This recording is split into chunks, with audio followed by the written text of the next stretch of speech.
T. Fakhrial Dani, selaku kuasa hukum mantan karyawan PMI Aceh Utara yang diberhentikan secara sepihak oleh pengurus, telah melakukan somasi tertulis untuk menuntut hak-hak dari 8 kliennya. Dirinya berharap agar organisasi kemanusiaan ini bisa bersikap manusiawi terhadap para mantan karyawan.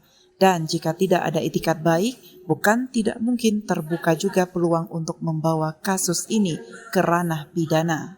Menurut Ampun Dani, alasan pemberhentian kliennya tidak punya alasan kuat, seperti perihal defisit anggaran. Bahkan berdasarkan informasi yang didapat, alasan pemberhentian malah mengarah ke hal-hal pribadi para karyawan yang bisa dianggap mencemarkan nama baik, bahkan fitnah kepada kliennya.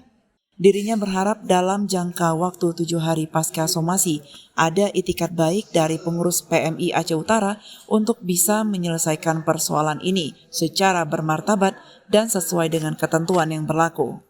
Itu juga menjadi pertimbangan saya dengan tim saya, karena saya melihat ada cara-cara yang menurut saya sangat tidak pantas, karena dari alasan-alasan pemecatan itu yang menjurus kepada urusan pribadi daripada para karyawan ini.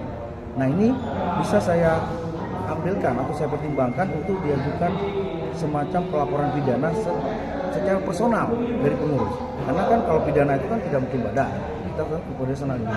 Jadi semua pengurus itu, karena ini adalah informasinya merupakan hasil rapat pleno, berarti semua bertanggung jawab secara hukum.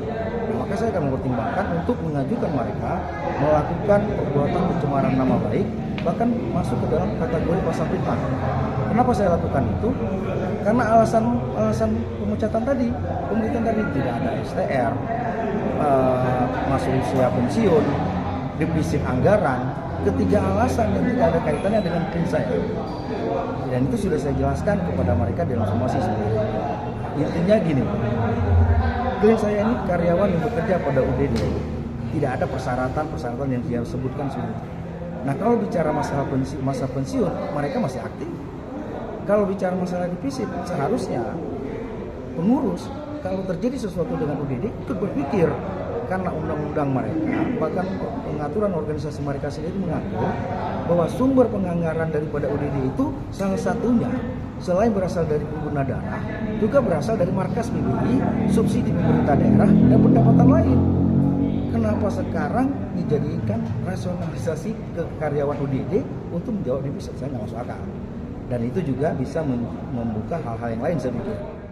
Sementara itu, Puja TV telah mengkonfirmasi kepada Ketua PMI Aceh Utara, Tantawi, terkait somasi ini. Tapi hingga berita ini ditayangkan, belum mendapatkan jawaban.